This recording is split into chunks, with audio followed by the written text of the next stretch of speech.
Bueno, los saludo a todas, todos, todes a esta entrevista o conversación con Andrés Felipe Solano de la serie de video podcasts titulada Studierende lesen spanischsprachige Gegenwartsliteraturen del Instituto de Lenguas Romances de la Universidad Libre de Berlín, de la Embajada de España en Alemania y del Instituto Cervantes en Berlín.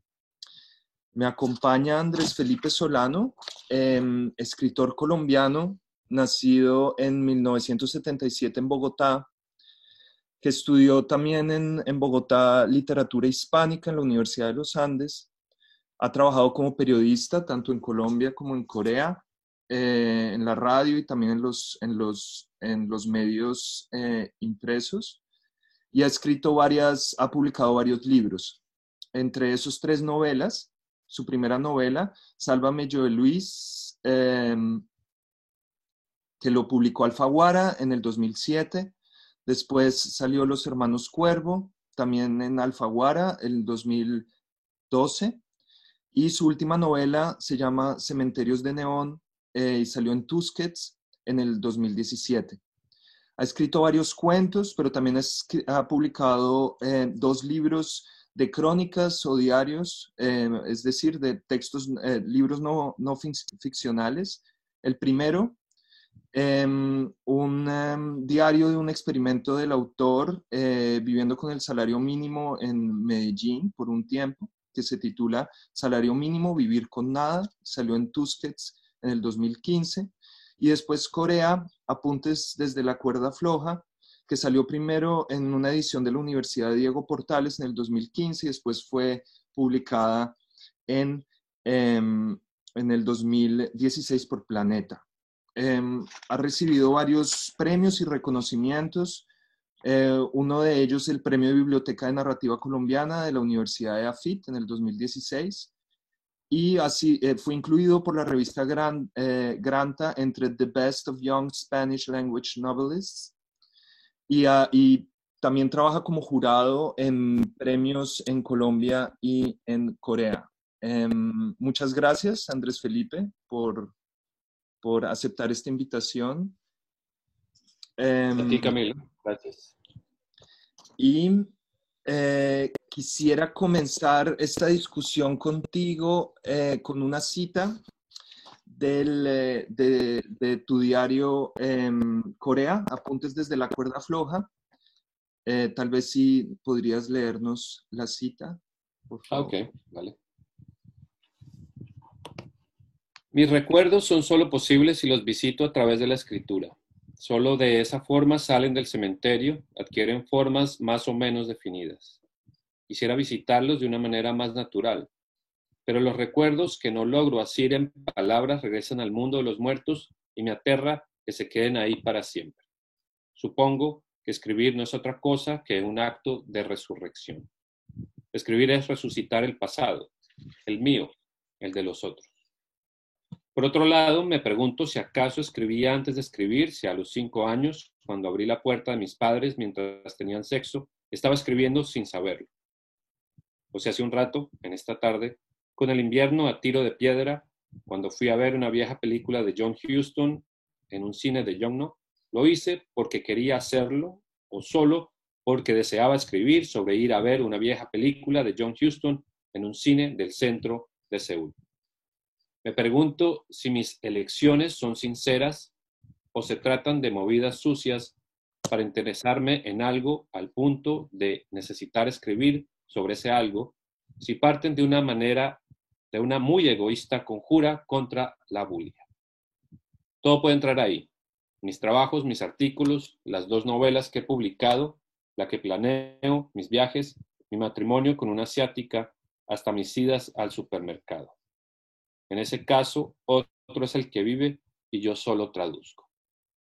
Muchas gracias. O sea, quería comenzar esta conversación contigo con esa cita porque pienso que en ella está o se expresa ya algo que se puede ver en toda tu obra, desde tu primera novela, pasando por los cuentos, hasta llegar a la última novela y en los diarios. Y es ese pensar en los otros y en ti mismo, o la escritura como escribir sobre ti mismo, pero al mismo tiempo escribir sobre otro. En Los Hermanos Cuervo, por ejemplo, hablas de tu pasado bartolino en el colegio San Bartolomé La Merced en Bogotá, pero también sobre la historia del ciclismo colombiano, tratando de entrecruzar lo que es tu propio pasado, la autobiografía, pero al mismo tiempo una historia nacional en eso. Lo mismo pasa en Cementerios de Neón, por ejemplo, con esa especie de, de, de, de novela investigativa sobre la historia de Colombia y su participación en la guerra de Corea, pero también se nota un tono muy personal que se está expresando, es decir, la historia de los otros, también Corea, pero la historia de esos otros que es Colombia y tu misma escritura. O en Salario Mínimo, ese deseo de venir otro, de cierta forma, de ponerte en el papel de los otros, trabajar como otro y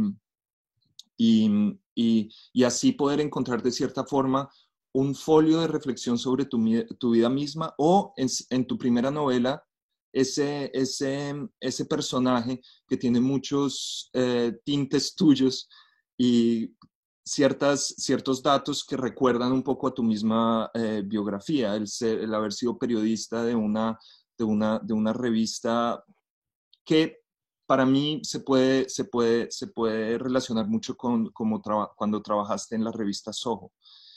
No sé qué piensas de eso, si realmente mi intuición de lector encuentra algún eco en tu posición como autor. Pues mira, yo, empezando porque soy malo para abordar mi propia escritura, pero después de, no sé, 5 o 6 libros, porque ahora va a salir otro, me doy cuenta que hay una figura que se repite y que yo creo que explica un poco mis intereses o mis búsquedas, y es la figura del impostor o del espía o de la persona que lleva una doble vida. Eh, que incluso en los pocos cuentos que he escrito, y 2 o 3 se repite un personaje que es un detective, ese detective también podría entrar en esa categoría. Eh, esa figura del espía o del impostor siempre conecta dos mundos, y en esta medida conecta, o lo que yo trato de hacer es conectar un mundo interior con un mundo no específicamente real que exista, sino con un mundo que yo intuyo, que mis eh, simplemente afinidades me han llevado hacia él. Digamos, el mundo del ciclismo como épica y como manera de nombrar a Colombia en Los Hermanos Cuervo. Mm. O el mundo que yo intuyo que pudo haber llevado un soldado colombiano en los años 50 durante la Guerra de Corea, cuando vino a pelear aquí. Eso conectado con mi propio mundo. Esa es la figura del espía, del impostor, del doble, del detective también. Mm. Y además, y un poco conectando con lo que leíamos ahora, también porque pienso que el escritor, o yo me siento como un escritor, eh, como una especie de medium, ¿sabes? Alguien que está entre dos mundos y que trata de traer un mundo al otro indistintamente, o de conectarlos de alguna forma. Y eso es, pues, se hace al escribir, o lo siento que lo hago al escribir. Sin tratar de referirme ahora a figuras canónicas, pero noto que hay algo, y lo mencionaste ahorita cuando estaba respondiendo, hay algo de cierta forma borgiano en tus textos, y es esa figura de lo detectivesco, eso de tratar de encontrar o la literatura como búsqueda. Siempre son siempre, por más de que en los Hermanos Cuervo no es realmente una búsqueda como está clara en Cementerios de Neón o puede estar claro en tu diario, se trata de cierta forma de encontrar como una especie de miscelánea de distintos campos, tratar de forjar una voz y tratar de buscar de pronto una voz o esa vida que se te va escapando o por qué la estás escribiendo. O sea, lo veo como como un acto detectivesco de tú, por medio de los otros, como un folio de los otros, eh, estar buscando siempre a Andrés Felipe Solano, de cierta forma. Claro, ahí pues sucede algo muy particular y es que termino siendo detective de mí mismo o termino siendo el detective y el criminal y el crimen es simplemente haber vivido lo que he vivido o tratar de entender lo que he vivido. Sí, es curioso que menciones a Borges porque yo Borges lo leí, no sé, en el colegio y un poco en la universidad. Me olvidé completamente de él, pero hace poco leí Emma Suns, ese cuento que es un cuento corto relativamente, y me conectó con esa infancia, esa adolescencia lectora y entendí que podrían haber ciertos ecos, sobre todo en los 3 o 4 cuentos que he escrito, de ese Borges interesado en ese tipo de búsqueda detectivesca. Em, está también un autor que de hecho creo que ya habíamos hablado y no encontré mucho eco en que hubiera sido una referencia, pero supongo que también es como ese trabajo de lector mío de tratar de reconstruir o de hacer como un trabajo detectivesco al leer tu obra, en que te hablaba de Bolaño, en Bolaño 2666, donde se busca de cierta forma y los personajes se van entre una cantidad de contextos totalmente distintos. Hablo, por ejemplo, en Los Hermanos Cuervo, que están esas tres partes, que todas las partes tienen unas estructuras totalmente distintas, donde buscas muchas cosas, pero que al final se pueden ver todas en un mismo cuadro. O o ese intento en salario mínimo, donde cito, hay una pequeña frase donde dice, serán 6 meses de ser lo que no soy y de saber lo que puedo llegar a ser. Tal vez ahí estaba también lo borgiano, encontrar en esa escritura súper distinta, de pronto en la tradición china, en cualquier cosa, un signo que está muy cerca. ¿Tiene que ver eso algo realmente con tu experiencia como migrante? Eso también me interesa. Es decir, que tus años más productivos, como tú mismo lo has dicho, han sido en Corea y eso de ser migrante, de cierta forma lo digo yo como migrante en Alemania también, puede llevar a a esa búsqueda de cierta forma también. Y no sé, no sé si lo escribí en el diario, pero hay una cosa muy particular y es que mi mamá tenía voy a contar esta anécdota quizás enlaza con eso, tenía la foto de un niño japonés jugando béisbol en su mesa de noche y no tenía una foto mía, me acuerdo. Un recorte de una revista y yo muy chico me acuerdo haberme acercado a esa foto y estarla viendo y mi madre entrando a, a la habitación y sorprenderme y preguntarme qué estás haciendo. Y yo le respondí, y ella me dice que le respondí con esas palabras para un niño muy pequeño, que puede ser sorprendente, le respondí, estoy mirando a mis ancestros o algo así.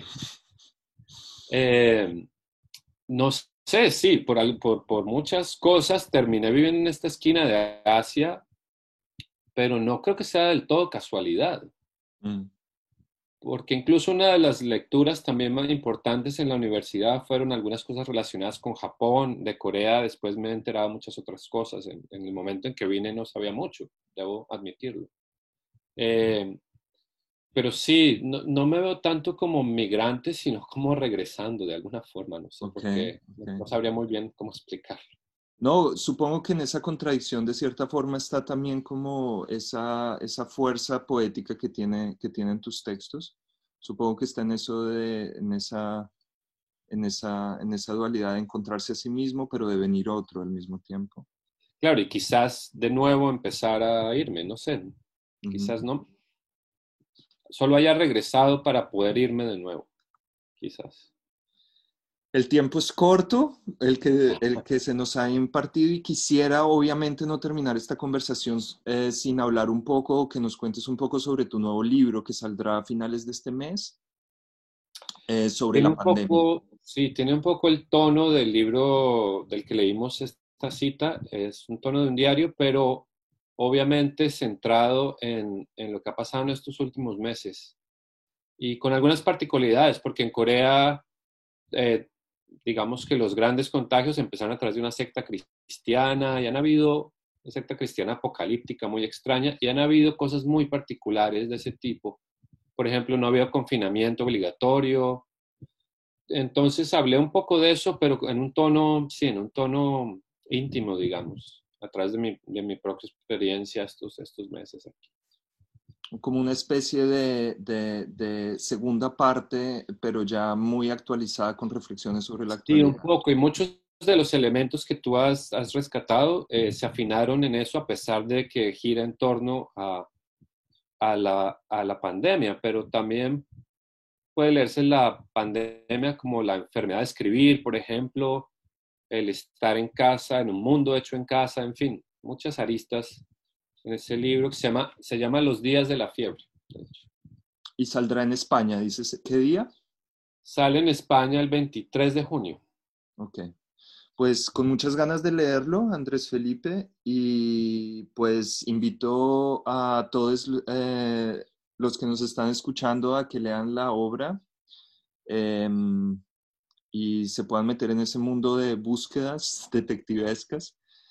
Em, y bueno, muchas gracias, Andrés Felipe. No, a ti, Camilo. Ojalá podamos hablar más largo otra vez.